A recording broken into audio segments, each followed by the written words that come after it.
Eu também fui bem. Então, comi muito docinho.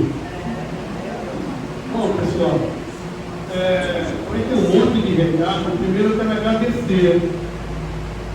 No sábado foi a entrega da cesta básica, mais uma vez. Nós conseguimos atender as 25 famílias, e isso graças a vocês, tá bom? É muito importante a ajuda de vocês, senão a casa não conseguiria continuar com esse problema. Tá bom? Eu agradeço pelo nome do geral, tá? A todos que nos ajudam, de uma forma ou de outra. Tá bom? E lembrar vocês também que toda terça-feira, das 10 às 15 horas, tem um brechó. Maria Helena, a Neuza, a Sônia e a Dulcinéia. São roupas muito boas, higienizadas, passadas, a um preço bem barato. E estão à disposição de todos vocês, inclusive familiares de vocês, tá bom? Das 10 às 15, toda terça-feira. Bom, agradecer também por todos que assinaram a rifa dessa sexta, que era para Páscoa. Então vai ser entregue hoje, tá bom? Inclusive assinei 2 números, vamos ver se eu ganho. Fazer um carinho dela. Eu vou pedir para o Marco me ajudar aqui a abrir a rifa. Olha, Marco, por favor. Tem um nome aí, quem é o vencedor? Todo mundo na expectativa, né?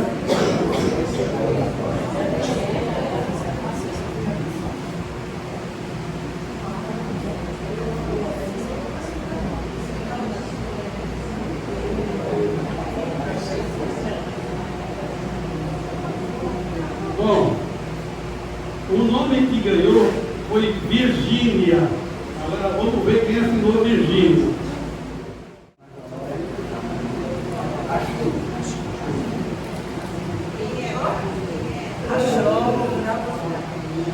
Olha.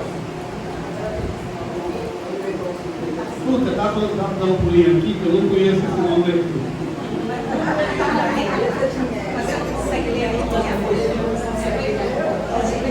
Menos aí. A Marta! É a Marta! De novo? Essa é a Marta! De novo?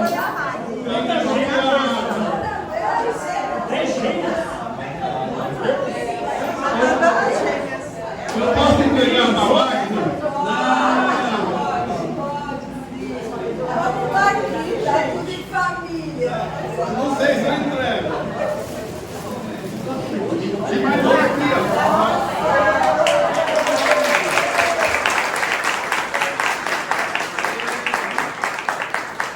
Parabéns.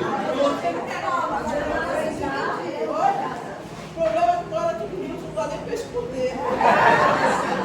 Parabéns a todos que assinaram. Todos são vencedores. Todo mundo comer.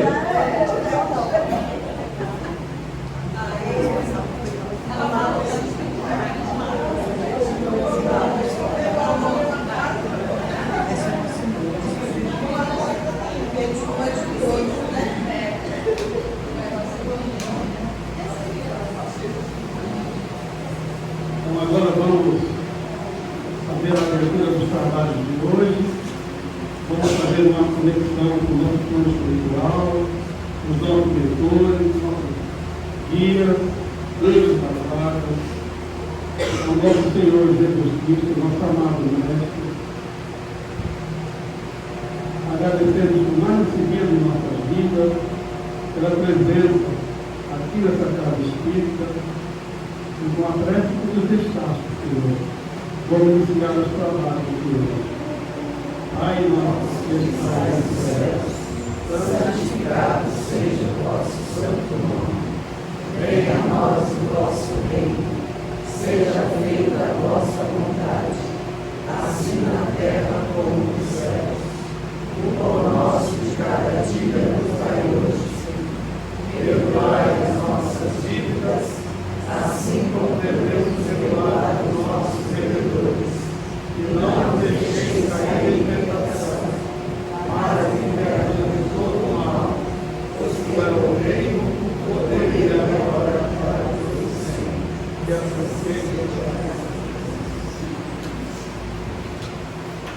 nosso palestrante de hoje é o Marcos, já conhecido de todos nós.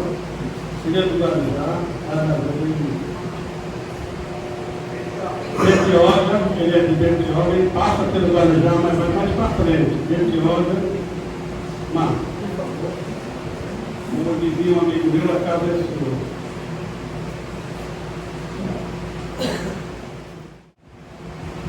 Boa noite a todos. É uma alegria estarmos aqui mais uma vez. E para a noite de hoje, nós escolhemos uma mensagem que teimava em cair no meu evangelho. Toda vez que se abria, caía naquela página. Eu falava, será que tem alguma coisa que essa mensagem quer dizer? E agora, na oportunidade lá da casa onde eu trabalho, a gente está fazendo a sequência do Evangelho, capítulo a capítulo, pelos 160 anos, né, que estamos comemorando agora, em 2024, o lançamento dessa obra tão importante para nós. E caiu o capítulo 7. E justamente eu tive que escolher uma mensagem dentro do capítulo 7. Eu falei, então, vai ser essa que teimava em cair no Evangelho. Eu acho que é a metade do livro, e justamente era ali que caiu. A missão do homem inteligente na Terra. Esta é a mensagem que nós falaremos aqui um pouquinho, né? Dentro das nossas condições, tentando extrair um pouco dessa mensagem que vem trazida por um espírito protetor, que coloca como nome Ferdinando. Pelo nome a gente já pode imaginar que é uma mensagem que vem, mas vem mexer conosco mesmo. Tá? De 1862. Então, Kardec sempre trazia, né, dentro do Evangelho, a sua estrutura, a gente percebe que tem lá passagens do próprio Evangelho, Evangelho de Marcos, de Mateus, de Lucas, de João. Depois vem alguns comentários, geralmente de Kardec, algumas colocações, e no final ele sempre coloca instruções dos Espíritos. Esta é uma das instruções. Eu não falei do nome do capítulo, mas bem-aventurados os pobres de espírito. Então a gente sabe que pobres de espírito refere à humildade, nos leva à humildade. E vocês já pensaram por que dentro deste capítulo vai se falar a respeito da inteligência? Será que é por acaso que está dentro de um capítulo que aborda sobre a humildade? Deve ter alguma coisa a nos dizer. Né? Então, só um pequeno início de reflexão para que a gente possa juntos caminhar aqui nessa mensagem que ele nos traz. Ele inicia assim: não vos ensoberbeis do que sabeis, porquanto esse saber tem limites muito estreitos no mundo em que habitais. Ensoberbeis, soberba. O que é soberba?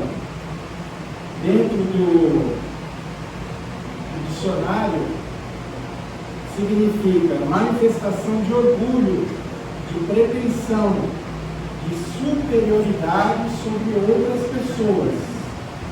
É arrogância, altivez, autoconfiança exagerada.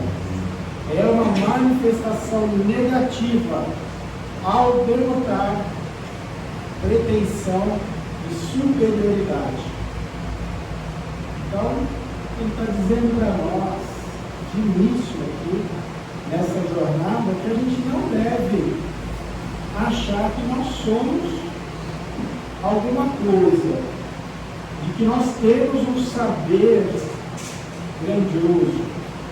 Por mais que a gente saiba de um assunto, por mais que a gente se aprofunde, a gente vai perceber a cada vez que a gente se debruça sobre aquilo, que a gente não sabe nada.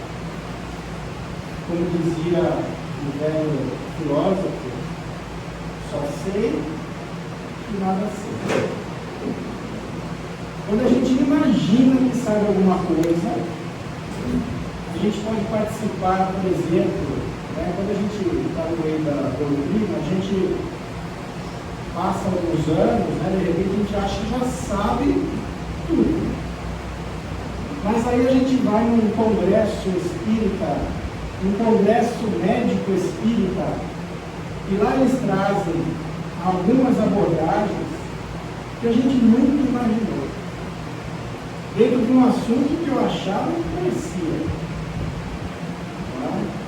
Então, para a gente perceber que a gente não deve achar que nós temos um conhecimento muito grande. Primeira coisa, para baixar um pouco a nossa bola, então. Um médico que vai se formar e trabalhar com uma córnea é uma pequena parte desse órgão que nos traz a visão. Só para trabalhar a córnea, para ser especialista em córnea, segundo o Dr. Alberto Almeida, são 20 anos de estudo. São 20 anos de dedicação. Imagine então, quando a gente pretender dizer que entendemos da alma humana. O que nós conseguimos pretender que entendemos de almas, que é um todo integral. Então aqui ele traz para nós, alto lá. Pensemos se realmente nós temos esse conhecimento. Estamos trabalhando conosco a humildade inicial. Humildade. Não quer dizer que a gente não deva se aprofundar, estudar, conhecer, se aplicar nos estudos. Obviamente que é importante. Em qualquer área que a gente vá atuar, hoje eu digo que, profissionalmente, nenhuma área há que você pode achar que já sabe tudo. Você pode se formar hoje, uma formação bacana, se você ficar parado no tempo, daqui a 2, 3 anos, tudo aquilo que você aprendeu já mudou. Então a vida nossa, o conhecimento que vem chegando até nós, é dinâmico e progressivo. Suponhamos sejais sumidade e inteligência neste planeta. Nenhum direito tendes de envaidecer-vos. Mais um puxão de orelha nesse sentido. Mesmo que você saiba muito, você supõe uma sumidade. O que é uma sumidade? Eu também puxei aqui dentro do dicionário para a gente poder entender melhor. É o sentido figurado. A pessoa que sobressai entre as da sua classe pelo seu saber. Temos sumidades em todas as áreas. Na área da medicina, na área da química, da biologia, temos pessoas que se especializam e trazem esse conteúdo. Mas a gente está abordando sobre a questão da inteligência, que ela é muito maior do que apenas essa formação que a gente recebe, principalmente no âmbito profissional. A inteligência, ela aborda muito mais do que isso. Quando nós estamos falando homem inteligente, obviamente que a primeira imagem que pode chegar para nós é títulos acadêmicos, faculdades, doutorado, mestrado, mas não é isso. É muito além disso. A gente só está trazendo alguns exemplos aqui de sumidades que se consideram sumidades em suas determinadas áreas. Então ele diz assim: não temos direito de nos envaidecer. E ele vai explicar por que nós não temos direito de nos envaidecer. Porque nós temos, quando estamos num ambiente que favorece o nosso desenvolvimento da intelectualidade, é por alguma razão. Não é à toa que eu vou me esforçar, me aplicar em determinada área e achar que aquilo deve ficar somente para mim. Como que eu posso fazer com que esse conhecimento todo seja favorável? E qual o sentido de Deus, da providência divina, trazer a nós até esse meio que nos possibilitou esse conhecimento, essa informação que nos chega, né? Nós podemos hoje, então, diante desse primeiro passo, nos considerar sumidade ao assunto. Vou reforçar uma questão. Qual o Espírito hoje que traz para nós o maior número de conhecimento do Evangelho? Qual o Espírito hoje que podemos elencar como que traz o maior conhecimento do Evangelho para nós?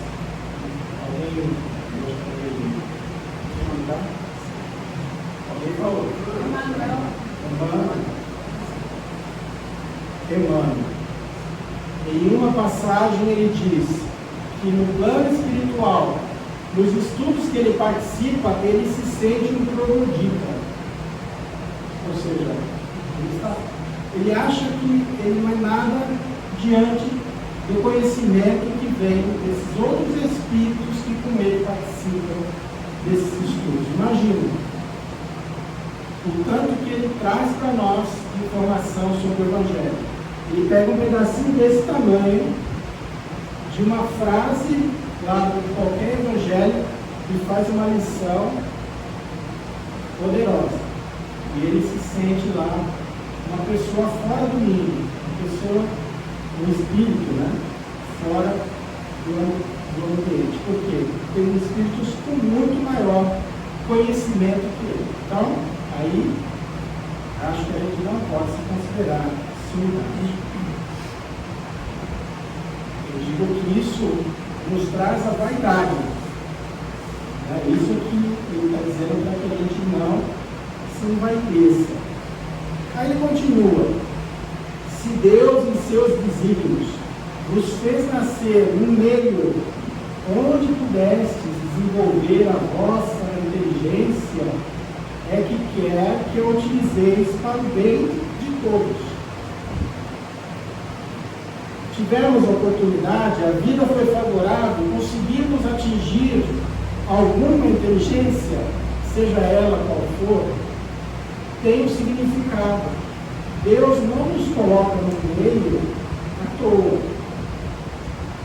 É que a gente precisa observar, a gente precisa olhar ao nosso redor, onde é que nós podemos ser úteis com esse conhecimento que nos é dado. Nosso irmão Jorge Arrado tem falado algumas vezes, algumas ocasiões, e que nos faz refletir bastante. Se nós temos a oportunidade de conhecer sobre determinado assunto, eu sei fazer bolo, bacana, por que não passar essa informação, compartilhar esse conhecimento com algumas pessoas que precisam, de repente, disso para ter alguma renda para sustentar a sua família? Por que eu tenho que ficar somente trabalhando? O sol nasce para todos. Então ele tem nos trazido sempre essa reflexão em algumas ocasiões, para que a gente possa, doar de si mesmo. Quando a gente faz esse processo do nosso conhecimento, seja ele qual for, aí cada um vai poder dizer, ou vai poder pensar, o que eu posso fazer com isso para ajudar, de alguma forma, no meio em que eu estou. Como que nós nos desenvolvemos? A inteligência é desenvolvida de várias maneiras. E temos vários tipos de inteligência também. Nós não vamos entrar nesses detalhes mais técnicos, mas são 9 tipos de inteligência que a gente pode desenvolver. Né? Então, lendo, ouvindo, conversando, vivemos em uma sociedade. Também não é sem razão que Deus nos coloque em uma sociedade. Se assim não fosse, nós viveríamos cada um em seu quadrado. Mas nós vivemos numa sociedade justamente para que haja essa interação e para que haja essa troca entre nós. Dentro do livro dos Espíritos, existe lá uma definição do que seja inteligência.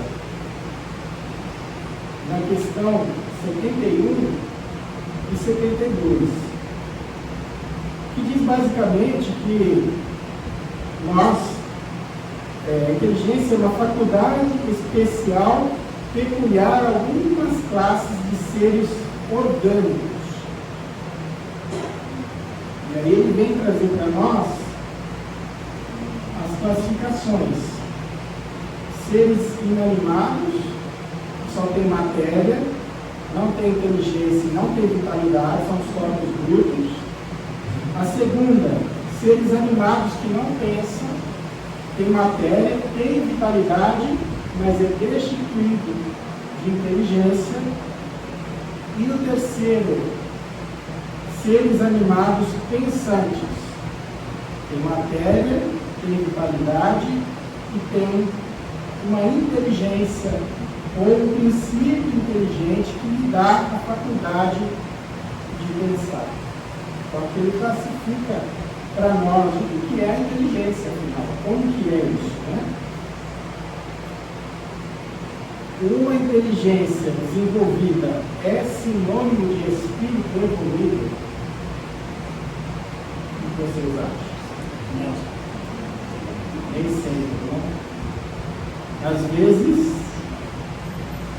a pessoa, o espírito, ele se desenvolve a parte da inteligência, lembrando que no Consolador, Emmanuel, falamos agora, ele fala que nós temos 2 asas para alcançar a Deus: a asa da sabedoria e a asa da moralidade, do amor, do sentimento. E às vezes a gente só cresce uma asa e aí fica pendente, né? Não consegue voar, porque uma asa está bem desenvolvida, a outra não. Nós só conseguimos voar com as duas tendo mais ou menos lá a mesma condição, né? O que caracteriza o espírito evoluído é o seu progresso intelectual e também moral. Quantas pessoas que são inteligentes, mas que usam isso em desfavor a ele próprio?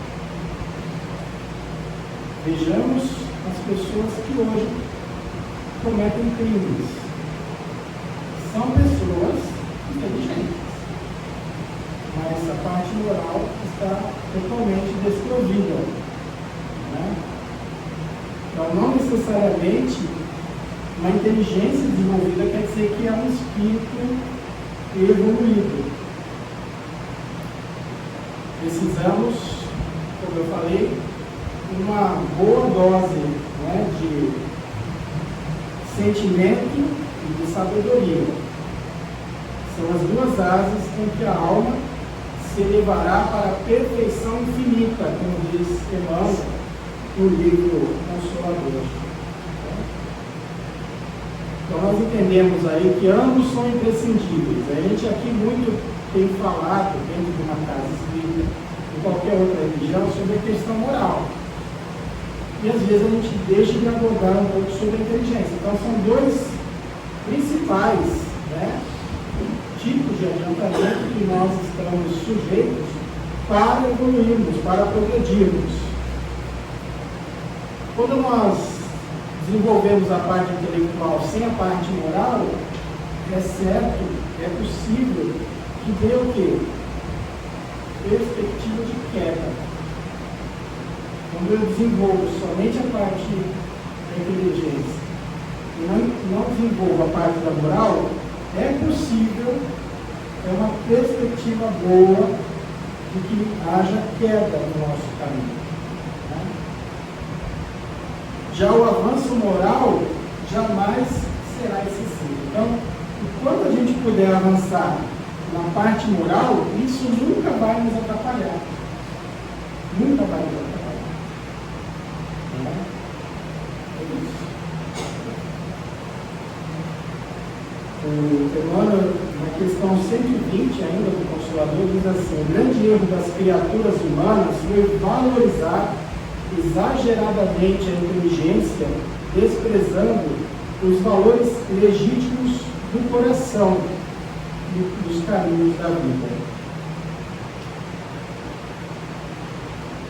Voltando a Ferdinando, ele continua na mensagem dizendo assim: é uma missão que vos dá, pondo-vos nas mãos, o instrumento com que podeis desenvolver pela vossa vez as inteligências retardatárias e conduzi-las a ele. Olha só que interessante. Em algumas circunstâncias, certamente, em muitas circunstâncias, a gente necessita de alguém que nos ampare, que nos traga essa condição do conhecimento, da inteligência. Esses seres que nós temos ao nosso redor estão favorecendo ao nosso progresso.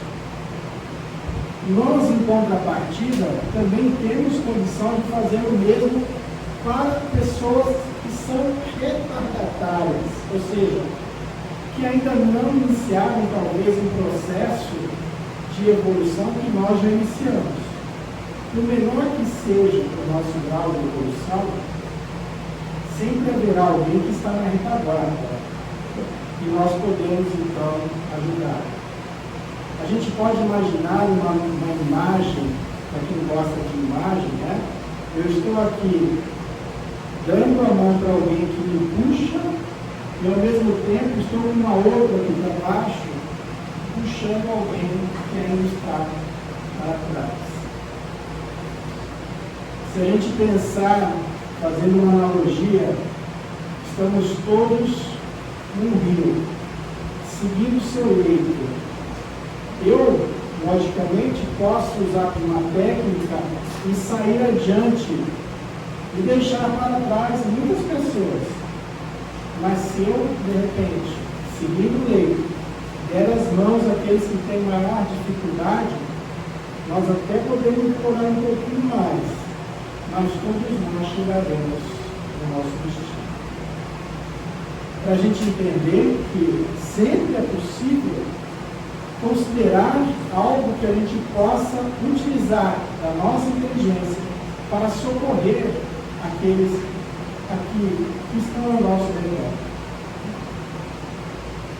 Jorge Marat também fala, aí é uma teoria dele que eu acho bem pertinente, porque ele diz assim, não sei se já ouviram ele falar sobre isso, ele diz assim: vocês acham que a gente está aqui aprendendo doutrina como temos feito? É live, é seminário, é congresso, é livro de graça à disposição ali, é só passar e pegar. Ou livro a R$5. Toda essa disponibilidade fácil, vocês acham que não tem nenhum sentido para o futuro? Ele acredita que nós estamos aqui, encarnados no Brasil, onde a maioria dos espíritas está aqui no nosso país, correto? Mas é um projeto de Deus que, numa próxima reencarnação, pode nascer no Cazaquistão, o nosso amigo aqui, o outro na Tailândia, o outro na China, trazendo essa bagagem que nós conseguimos pegar aqui, levando esses princípios da doutrina. Não é a doutrina. Ninguém precisa levar para um país estranho a doutrina espírita. Nós podemos levar os princípios que ela carrega. Então, precisamos fazer proselitismo, criar espíritas na China, por exemplo.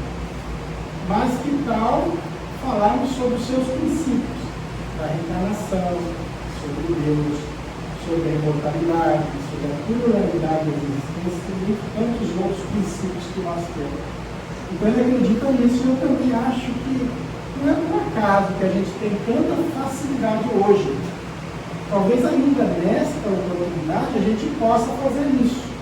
De repente viajar, mudar-se para um outro país, ou para um outro estado, onde não tem ainda desenvolvido esse trabalho mais do espiritismo, e fazer parte, ainda nesta. Mas se não for nesta, certamente que seremos aproveitados, porque tudo aquilo que a gente consegue conquistar de conhecimento, isso, como diz os nossos pais e avós, ninguém nos tira. Aí ele fala sobre a natureza do instrumento. Não está a indicar a que utilização deve prestar-se a enxada que o jardineiro entrega a seu ajudante. Não mostra este último que lhe cumpre cavar a terra? Que direi se esse ajudante, em vez de trabalhar, erguesse a enxada para ferir o seu patrão? Às vezes, nós utilizamos dessa possibilidade da inteligência para ferir alguém, prejudicar alguém. Não é este o objetivo de Deus. Se Ele nos colocou esse instrumento em nossas mãos, certamente é para que a gente possa trabalhar favoravelmente a todos. Pois bem, não se dá o mesmo com aquele que se serve da sua inteligência para destruir a ideia de Deus e da providência de seus irmãos? Não levanta ele contra o seu senhor a enxada que lhe foi confiada para arrotear o terreno? Tem ele direito ao salário prometido? Não merece, ao contrário, ser expulso do jardim? Olha só como ele traz para nós, de forma razoável, uma reflexão bastante importante. Selo-á, não duvideis, e atravessará existências miseráveis e cheias de humilhações, aquele que usa o próprio devido, até que se curve diante daquele a quem tudo deve. Aí, uma frase que eu destaco: a inteligência é rica de méritos para o futuro, mas sob a condição de ser bem empregada. Se o uso da inteligência bem empregada, certamente, ela é rica de méritos para o futuro nosso. Eu trago aqui só um exemplo. Depois vocês podem buscar mais informações a respeito dele. Albert Schweitzer. Albert Schweitzer tinha uma vida já estabelecida, professor universitário, pianista conceituado da Europa, mas estava já numa escala profissional tranquilo. Com seus 30 anos aproximadamente, ele sentia ainda um vazio dentro dele. Ele resolve ir numa caravana até a África. Chegando lá, ele viu a quantidade de necessidade que havia. Mas ele, pela profissão que ele exercia, não se sentiu muito útil no que eles mais precisavam. E o que eles mais precisavam era de atendimento médico básico. O que ele faz? Poderia ficar em casa tranquilo, já com o seu dinheiro, com a sua condição financeira, que ninguém atormentaria mais a sua vida. Ele volta para a Europa e decide estudar medicina para ajudar aquele povo. 10 anos de estudo, uma pessoa já estabelecida. E olha como que é um casamento de pessoas afins. A sua noiva decide fazer enfermagem para ajudar nessa missão. Os dois voltam para a África e criam de um galinheiro um hospital enorme que atendia a população mais carente. Esse utilizou-se bem dos meios que ele teve, da inteligência que lhe foi dada para o bem de todos.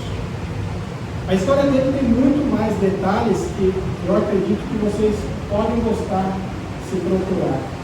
Na guerra, destruíram o hospital que ele tinha construído. Não sobrou pedra sobre pedra.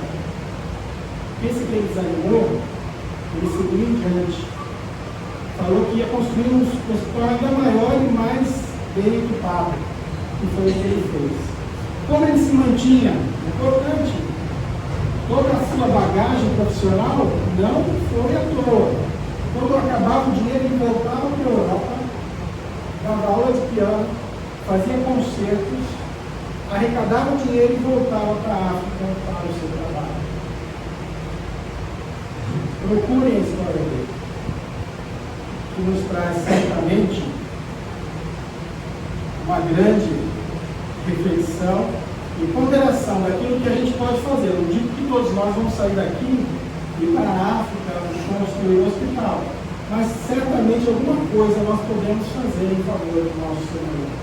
Imagine se cada um de nós sair aqui com esse propósito, então, de procurar a cada momento, a cada instante, qualquer situação da nossa vida, onde pode ser mais útil. Isso estaremos fazendo bom uso da inteligência que nos é dada. Albert Schweitzer.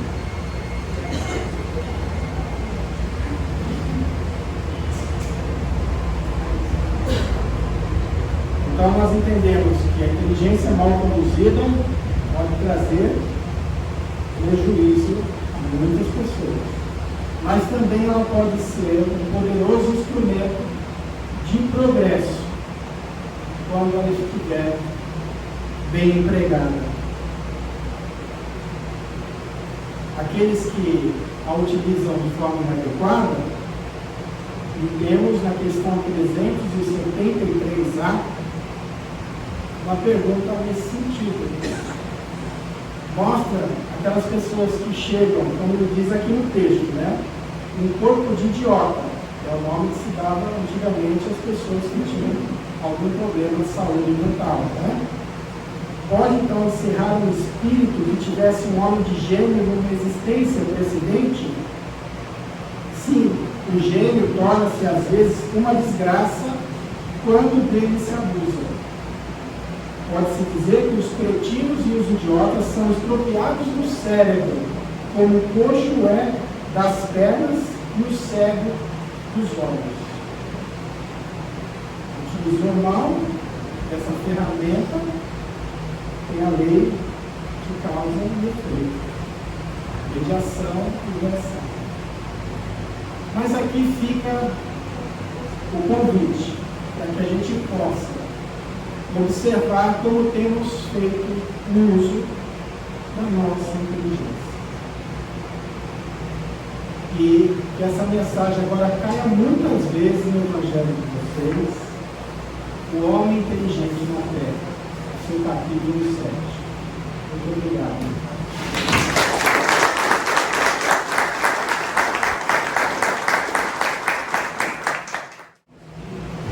Obrigado, Márcio, pelo excelente palestra dessa noite. E agora nós vamos preparar para o passe. Lembrando que é um momento muito de cada um de nós, perante a espiritualidade. Então, vamos começar a fazer as condições para que a gente seja beneficiado por tudo aquilo que nós temos de ver em nossos tratamentos. Então, muito obrigado, Senhor, por mais essa noite. Agradecemos por tudo. E amparo em Cristo Jesus. Ave Maria, cheia de graça, o Senhor é convosco. Bendita sois vós